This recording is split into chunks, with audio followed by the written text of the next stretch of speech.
नित्यं भक्तिं परमया मुदा भक्तिं परमया मुदा वासुदेवे भगवती कुर्वन्त्यात्मप्रसादनीम् अतः therefore why certainly kavayah all transcendentalists nityam from time immemorial bhaktim service unto the Lord paramaya supreme muda with great delight vasudeve Shri Krishna Bhagavati personality of Godhead kurvanti do render atma self prasadanim that which enlivens. Certainly, therefore, translation purport by His Divine Grace, A.C. Bhaktivedanta Swami Srila Prabhupada. Certainly, therefore, since time immemorial, all transcendentalists have been rendering devotional service to Lord Krishna, the personality of Godhead, with great delight, because such devotional service is enlivening to the self. The speciality of devotional service unto the personality of God, Lord Shri Krishna, is specifically mentioned here. Lord Shri Krishna is the Swayam Rupa personality of God, and all other forms of Godhead, beginning from Shri Baladev, Sankarshan, Vasudeva, Niruddha, Pradyumna, and Narayan, are and extending to the Purusha avatars, Guna avatars, Lila avatars, Yoga avatars, and many other thousands of manifestations of the personality of Godhead, are Lord Shri Krishna's plenary portions and integrated parts. The living entities are separated parts and parcels of the personality of Godhead. Therefore, Lord Shri Krishna is the original form of Godhead, and He is the last word in the transcendence. Thus, He is more attractive to the higher transcendentalists who participate in the eternal pastimes of the Lord. In forms of the personality of God other than Shri Krishna and Baladev, there is no facility for intimate personal contact, as in the transcendental pastimes of the Lord at Rajabhumi. The transcendental pastimes of Lord Shri Krishna are not newly accepted, as argued by some less intelligent persons. His pastimes are eternal and are manifested in due course once in a day of Brahmaji, as the sun rises on the eastern horizon at the end of every 24 hours. Om Jnanatimmirandhasya Dhyananjana-shalakaya Chakshurunmilitam Yena Tasmai Shri Gurave Namaha. Nama Om Vishnupadaya Krishna Prishtaya Bhutale Śrīmate Bhaktivedanta Swami Iti Namine. Namaste Saraswati Deve Gauravani Pracharine Nirvishesha Shunyavadi Paschatya Deshatarine Vancha Kalpatarubhyascha Kripa Sindhubhya Evacha Patitanam Pavanebhyo Vaishnavebhyo Namo Namaha. Shri Krishna Chaitanya Prabhu Nityananda Shri Advaita Gadadhara Shivasadi Gaura Bhakta Vrinda. Hare Krishna Krishna Krishna Hare Hare Hare Rama Rama Rama Hare Hare. Hare Krishna. Thank you everyone for coming today. And this particular verse is coming as the last verse of the section in the Bhagavatam that is called as that Srila Prabhupada especially emphasized on, and this is published in the book called Dharma, the Way of Transcendence. And this, what is this noise coming as such? Any idea? Oh, okay, so nothing to do with this. Okay, I thought something is wrong over here. So, let's look at what this verse is saying. And then we'll look at its significance from three broad perspectives. So, it is saying that it's almost saying two things which may seem to be contradictory. Atavai kavayo nityam bhaktim paramaya muda vasudeve bhagavati kurvanti atma prasadanim. So kavi are the wise people. So what they do, it is said that they practice bhakti. And bhaktim paramaya muda, bhakti which is supremely joyful.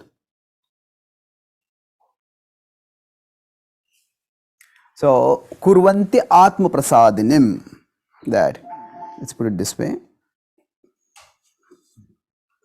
So, they practice the process of bhakti which gives great, which fulfills the heart.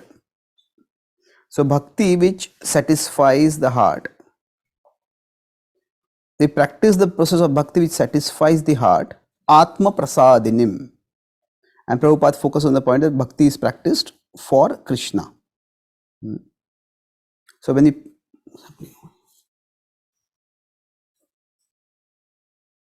bhakti is practiced for Krishna, and then they are saying that what do the wise do? Bhaktim paramaya muda. They joyfully practice bhakti.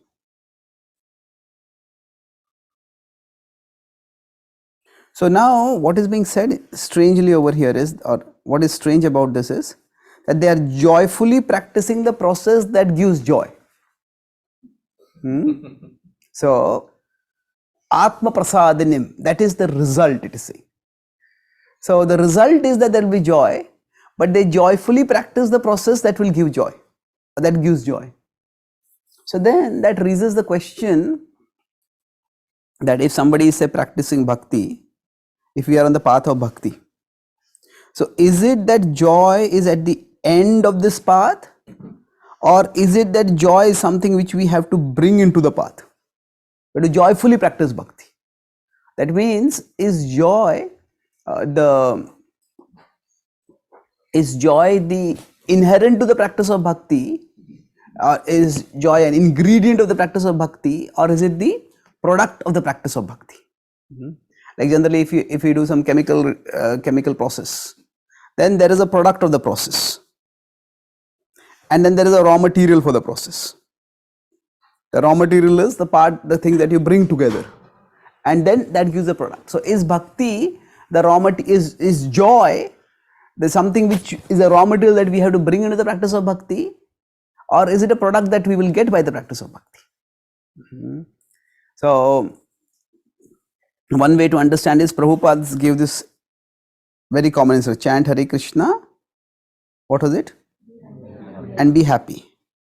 Now, is this one instruction, or is it two instructions? That means it is chant and that will make you happy. Is that the meaning of the instruction, or is it chant, this is one instruction, and be happy is another instruction? So, what is it actually? What do you think? Is the first one chant and be happy? Okay. Initial stages is will be chant and be happy, and later on when you chant you become happy and you get the taste of it. Okay. So you're saying it's both. Both is always the safest answer, isn't it? First you chant and then you become happy. Okay. So yes, that is true. So first we chant and then we'll become happy. So what does this mean? In this life we chant, next life we'll be happy?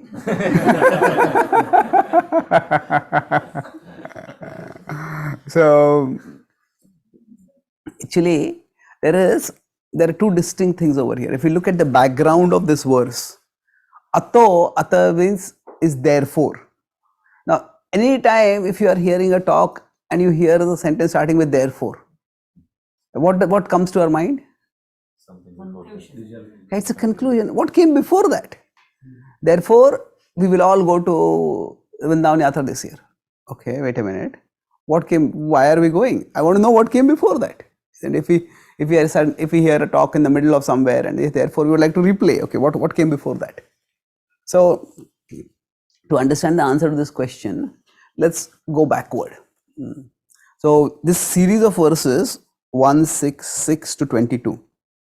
This is published, this Prabhupada gave a series of talks on it, and they are published as the book Dharma, the Way of Transcendence. And in the entire Bhagavatam, this is the section that Srila Prabhupada quotes the most. More than Kapila's teachings, more than Uddhava's teachings, this is one section that Srila Prabhupada quotes the most. And in that section, this verse is the last. In fact, Prabhupada, even in the Markine Bhagavad Dharma, the song which he composed when he was entering into America on the ship, just beholding the American coastline. At that time, he composed some Bengali verses within which he brought some of these verses. He seamlessly integrates Sanskrit with Bengali. So what is going on? This section itself is a fascinating section, but overall, this section talks about two main things. First is from 166 to 12, it talks about sadhan and sadhya. Primarily it talks about sadhan is bhakti, and how there are so many processes. There is jnana, karma, there are different kinds of dharma, there is varnashram. But among all of these, the ultimate sadhan, the ultimate means that we have to practice is bhakti. So that we have the verses like varna, that, what is that?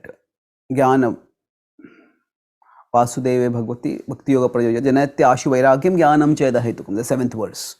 So like that, Jnana and Vairagya come from bhakti. Among the purpose of varnashram is to practice bhakti. Ultimately, it is by bhakti that the Supreme Lord is realized. So sadhya is Krishna is a sub point, but among all the many processes that could be practiced, bhakti is the process that should be practiced. Then from 13 to 22 is described how bhakti works. It describes how we start practicing bhakti and gradually our heart starts getting purified. As our heart starts getting purified more and more. So how bhakti works is describes how our heart will become purified. So generally in the working of bhakti, there are two broad parts. Let me put another way. Could say detachment from material things and attachment to Krishna. These two are central to spiritual growth, and this theme will come again and again throughout the Bhagavatam. And in this section it is described how these two things will happen, how there will be detachment from material. So it is said that as we keep hearing about Krishna, by that rajastamo bhava kama lobhadayascha. It's talking about how bhakti in spiritual growth and especially devotional growth involves these two things, detachment from matter and attachment to the Lord. So tatar rajastamo bhava kama lobhadayascha. That as we keep hearing about Krishna, then the lower mode, rajas and tamas, their influence starts decreasing. The craving for material things that is there, that, oh, when will I get this, when will I get that, when will I get that starts decreasing. The lamenting, oh, why didn't this work out, that didn't work out, that lamenting also starts decreasing. And then as we start perceiving ourselves, that how beautiful Bhagavad Tattva Vijnanam Mukta Sangasya Jayate. That Bhagavad Tattva, when we understand who Krishna is, what God really is, then there is natural attraction towards him. All doubts, we can have countless doubts in life, but all doubts ultimately originate from one misconception. That misconception is that anything can be more attractive than Krishna.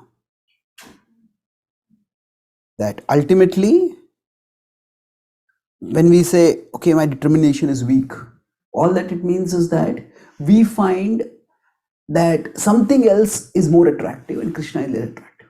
That is why instead of studying Bhagavatam, we may just go on social media, we may do this, we may do that. So that is the fundamental doubt that has to be addressed.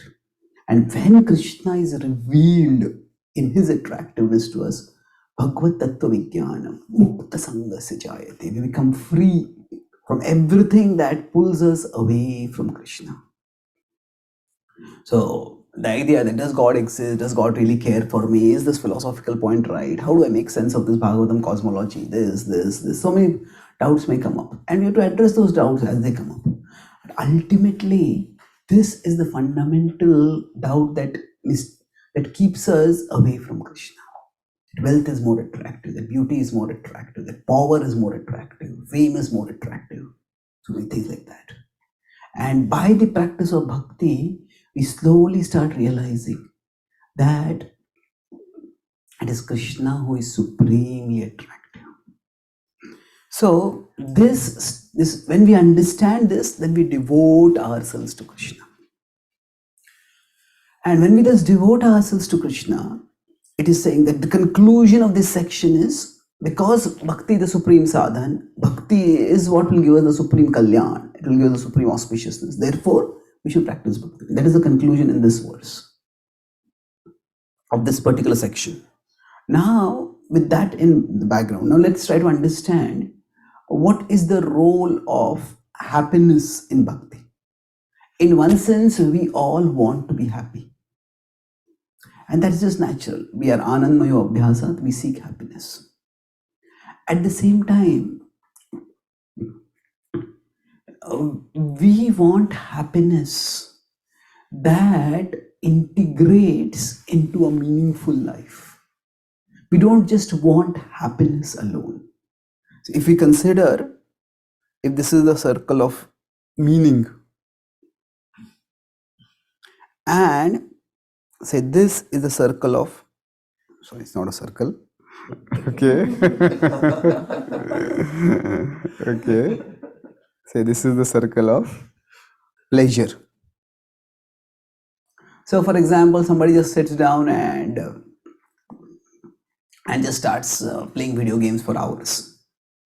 Now what happens is, okay, video games is just like an imaginary reality. There's just some imagination. But we cannot just live on empty pleasure alone.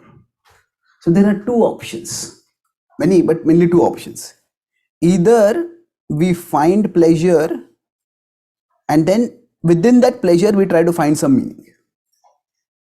So for example, if somebody is playing a video game, somebody is playing say some word game or some brain game or something like that, then people compete in that and they say, okay, I have come to this level, I've scored this many marks. And sometimes people are super competitive about these things.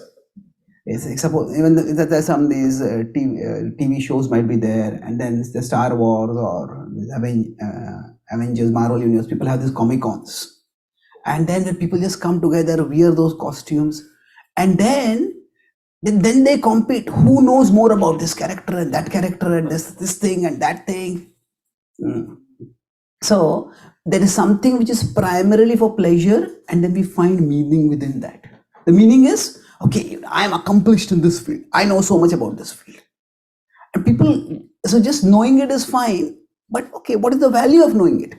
Now you can say ultimately there is no value. Okay, that's fine. But okay, in context, in that society, oh, I am an expert in Star Wars. Okay, I'm an expert on this, I'm expert on that.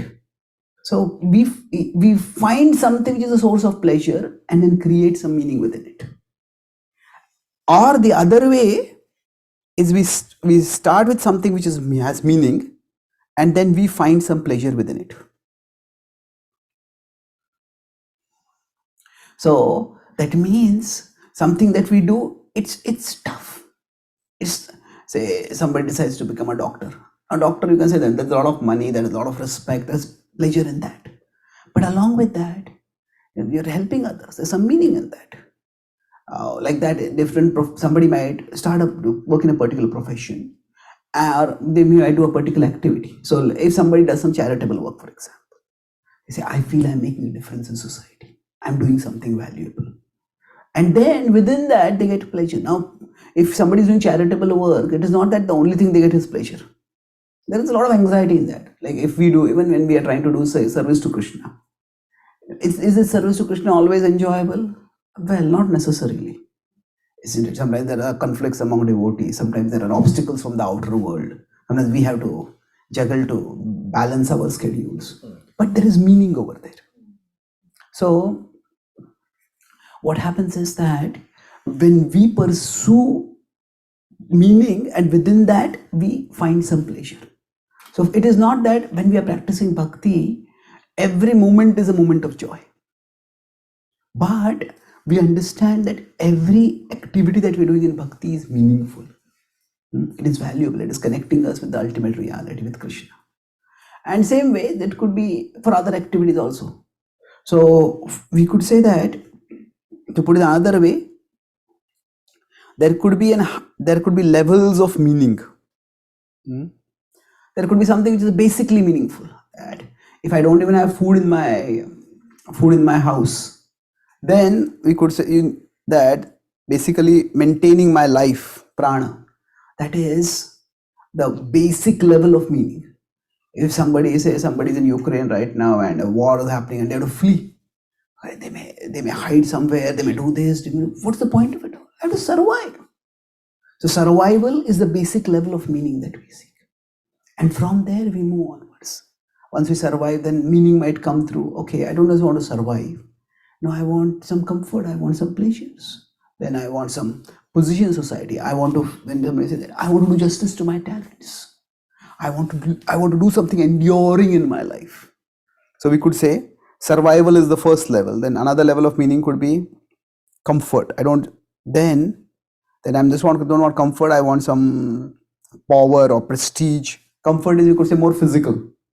Power or prestige, or power is more social. It's so like that you can move on. And then one can move on further, and one can say that I want to do some charity. I want to do some good to others. Like that, we can go higher and higher. And the topmost is, we look at what is enduring, what will last. Now, people also talk about what will last, but most people in today's world, when they talk about last, is that what will last in this world after I go. Okay, I want to leave a lasting legacy. And that is fair enough, but it's more important that not what will remain in the world after we go, what will remain with us when we go. So that is in many ways more important. So the legacy ultimately of everything that we do will be in our consciousness. It's not. Our consciousness is shaped by everything that we do. And that legacy, so if we consider legacy, there are two ways of looking at it. What will live,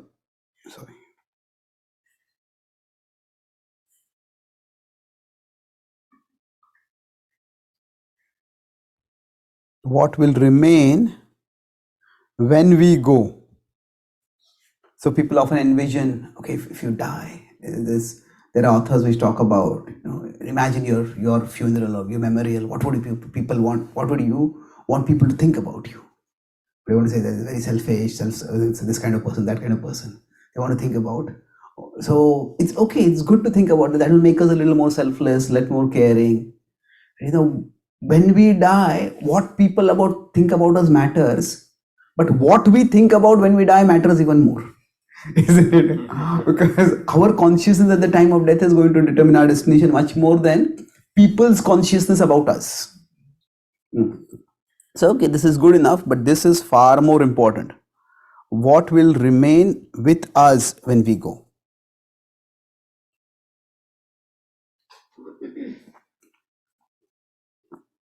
So why am I talking about all this right now in this particular section is that through the preceding verses, the Bhagavatam has established that bhakti is the most important thing we can do, because that is what will last with us.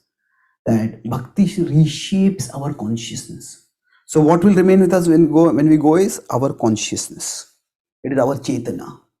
That is what we carry with us from one life to another. And the most powerful way of uplifting our consciousness is bhakti. So with this understanding, if I started by the question that, so why is the Bhagavatam saying that bhakti is the process that will bring joy and bhakti is done with joy? So which is it? So actually it is both. So it's the understanding that instead of thinking of happiness like a 1-0 state. Okay, there I'm happy, and in the next world I'm happy, in this world I'm not happy. This world is a place of distress, the next world is a place of happiness. Therefore, go from this world to that world. Well, yes, that's one way of looking at it. But a more healthy way of looking at it is, see, our philosophy is not just that, let's say this is the spiritual world, this is the material world, and this is the place of happiness, all happiness, and this is a place of all distress. So therefore, we go from this world to that world. So yes, that's one way of looking at things, but that is not again the only way of looking at things. There's one devotee recently, I was in London, that he's saying that he was earlier in Georgia, not the American Georgia, the European Georgia. So he says from there, after the Soviet Russia broke down, it was quite difficult. Then he came to UK, we immigrated, and he says, I was introduced to Bhakti over there, but here I started practicing Bhakti more seriously. He says, I feel very grateful to Krishna that my life is much more safer and more comfortable than what it was in the past. So he says, but some devotees told me that actually you should not think like this. You should think that this world is a place of distress.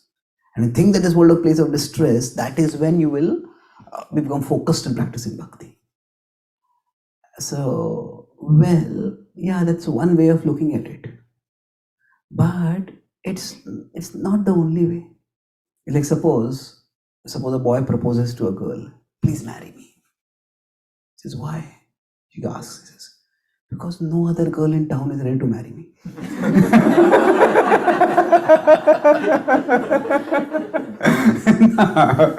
That is not the most flattering proposal, isn't it? So, it is if we turn to Krishna and say, Krishna, I surrender to you. Why? Because everything except you is miserable. Well, okay. Now if that girl accepts the proposal, then that indicates how much that girl loves the boy. That doesn't really indicate how much the boy loves the girl, isn't it? So it is, if we turn to Krishna only because the world is miserable, that really doesn't show our love for Krishna. All that it shows is that, I don't want misery, so I come towards you. So, yes, Krishna is very kind, so he accepts us any way we come to, yena kena prakarena.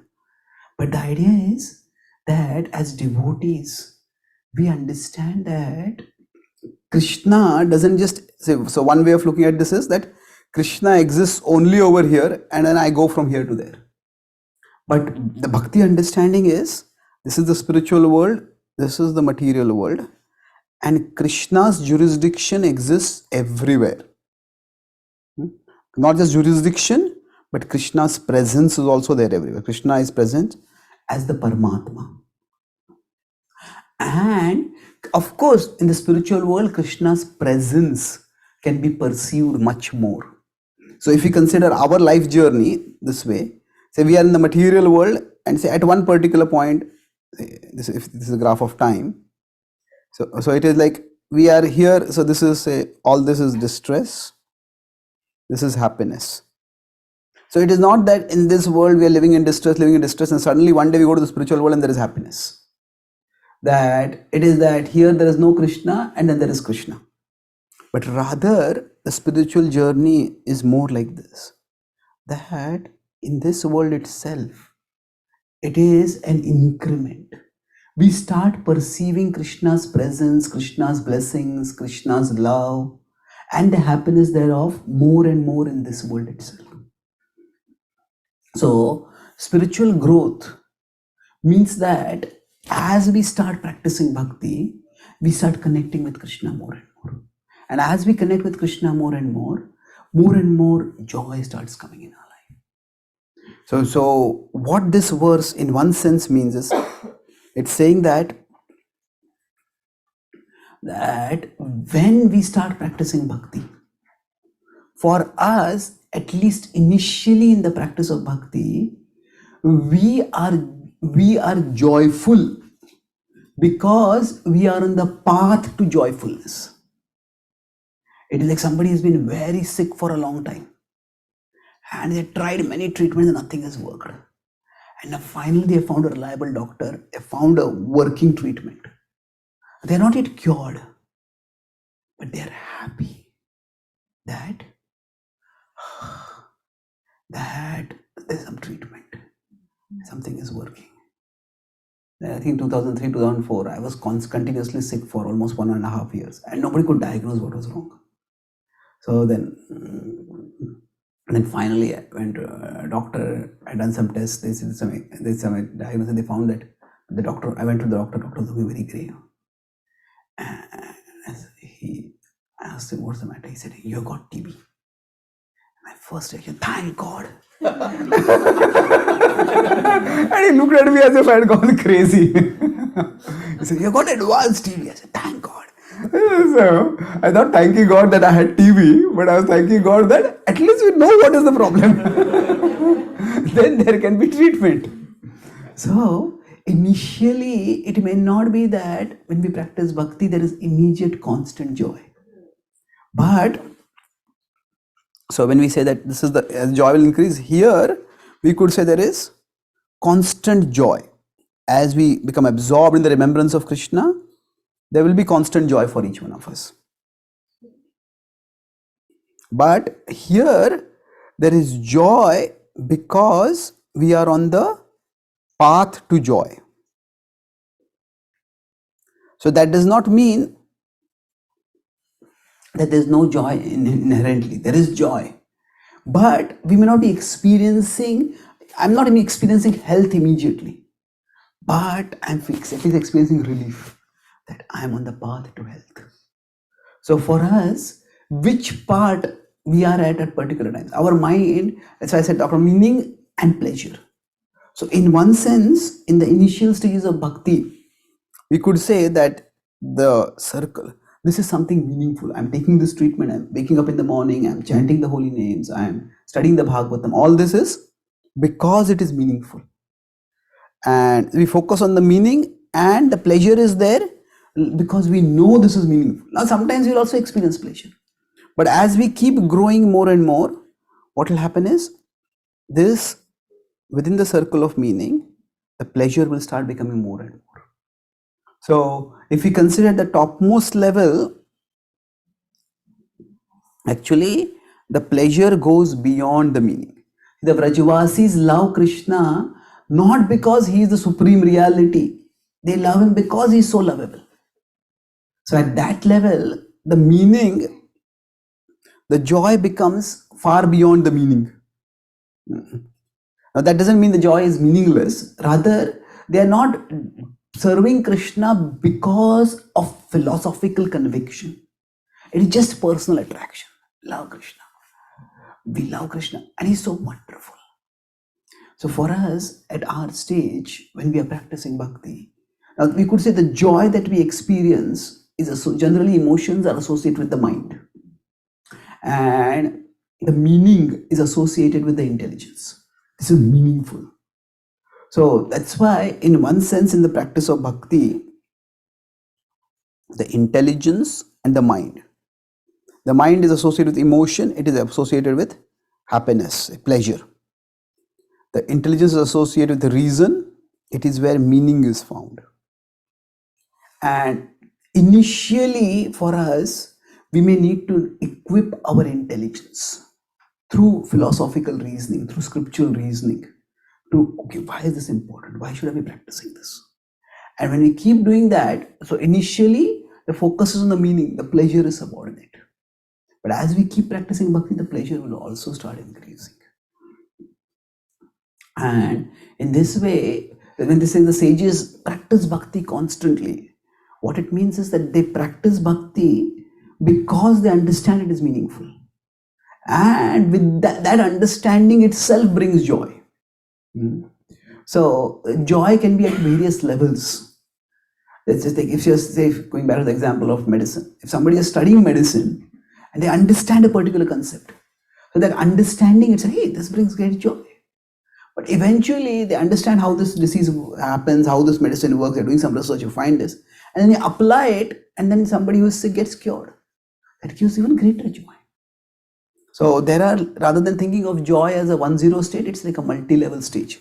So the intelligence will bring us understanding, and that understanding itself brings joy. But the mind is associated with experiencing. Now ultimately we can say it is the heart that is the Atma that is experiencing, which is true. But the Atma experiences through the mind. And then this joy is even greater. And that's why one of the stages says that Sukham Sattve Prasidati. That as long as we're in Rajoguna and Tamoguna, influenced by that, then constantly at that time, even while practicing bhakti, we are constantly comparing with others. Oh, you know, this devotee did this much, and I did this much, and I gave a class, only this many people came. That devotee gave that class, so many people came. You know, I was only able to distribute this many books. That devotee distribute that many books. So we are focusing more on the connection with the world than the connection with Krishna. When you're fasting, like, oh, you know, I took water, that person didn't in the jal. Okay, and if somebody did, that's great. But that doesn't mean that our connection with Krishna is weaker. So these, when the Rajo and Tamoguna are strong, we are souls, we are trying to practice bhakti. So Krishna is above and we are trying to reach Krishna. But then we are still in the material world. So by the practice of bhakti, there is a spiritual result, and I don't want to use the word material result, in the sense that no result is materialistic, but it is a result in the material domain. So when we are practicing bhakti, we are sometimes in the initial stages focus much more on the result in the material domain. And then if the result in the material domain is not coming, then we start feeling dissatisfied. So yes, we would like to have results in the material domain, but we want these results for Krishna. We don't want these results for our own fame, for our own glorification. So in one sense, this is primary and this is secondary. So of course, there could be even more preliminary level result in the material domain is where people practice bhakti or do some kind of religiosity and they expect prosperity in the material domain. Okay, I practice bhakti and then I got a better job and I got this and I got that and I got that. So that is karma kanda. That is a very preliminary level of the practice of connection with Krishna.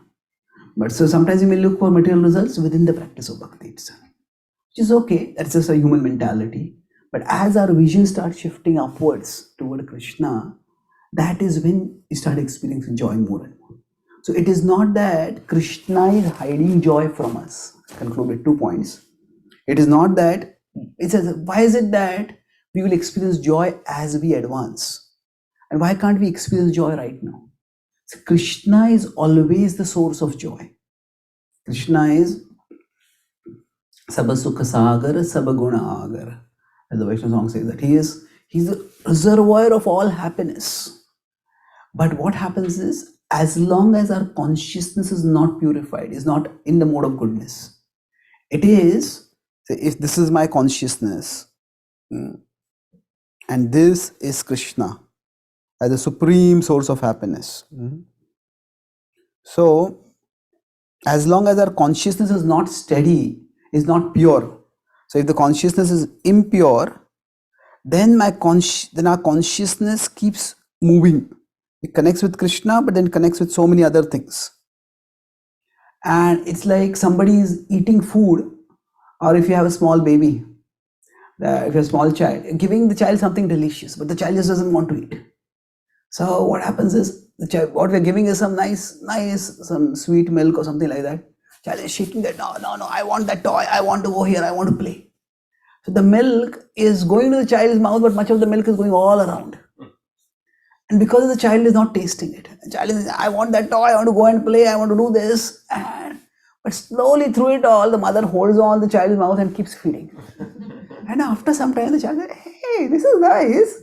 The child stops shaking. Okay, yeah, give me more. So for us, when the rajas and tamas, the modes are there, our consciousness is constantly shaking. And that's why we don't connect with Krishna. And as we become purified more and more, our consciousness becomes steadier. When our consciousness is steadier, we connect with Krishna.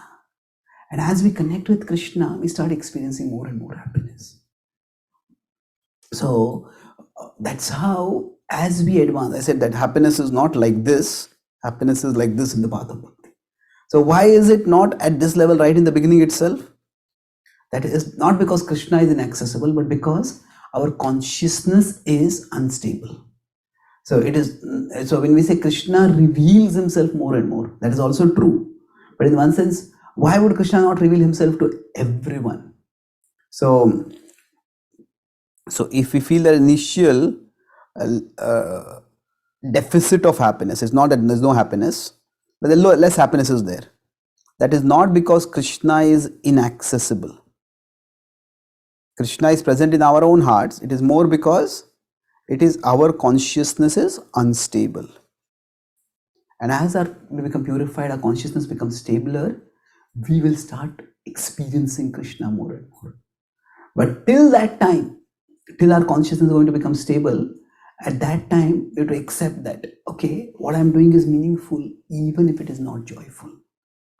And as long as we stick to that, then we'll be able to move forward.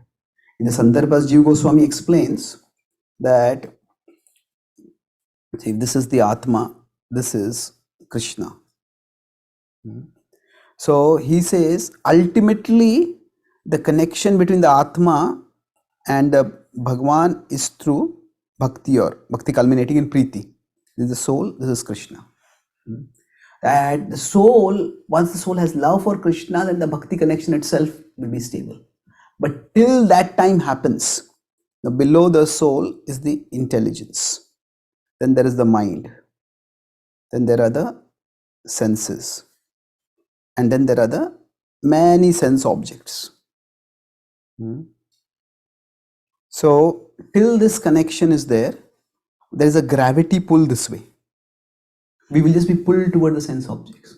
So till this Bhakti is not developed, at that time actually it is primarily through buddhi that we connect with Krishna.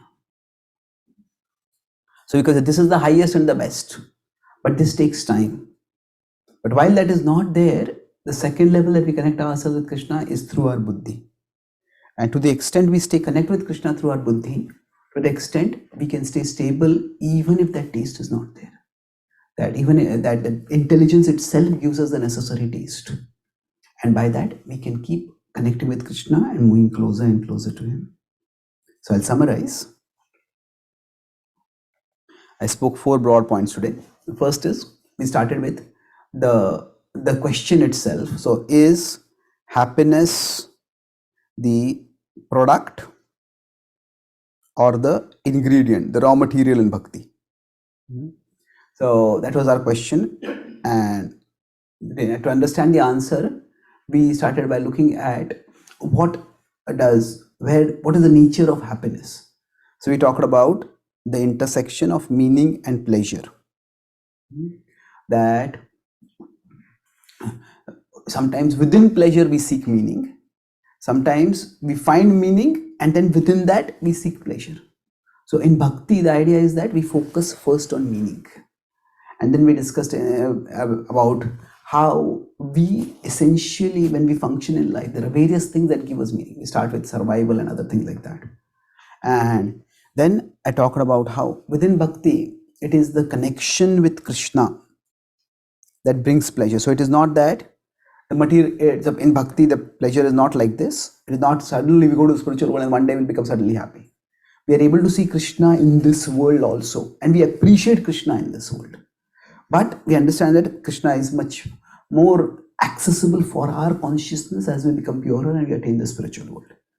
And so till then, what we do is we focus on buddhi, and then we focus on the meaning. What I'm doing is meaningful, like a patient who understands that although I'm not become healthy right now, it is a process to become healthy. And therefore I'm grateful, I'm joyful that I have this process.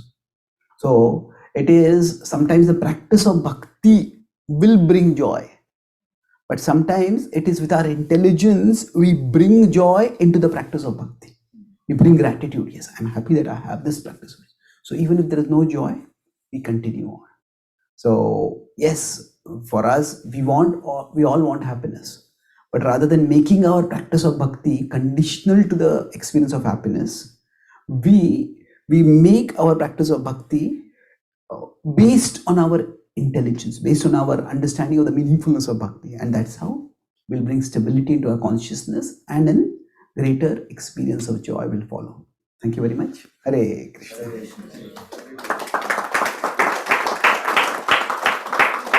Hare Krishna,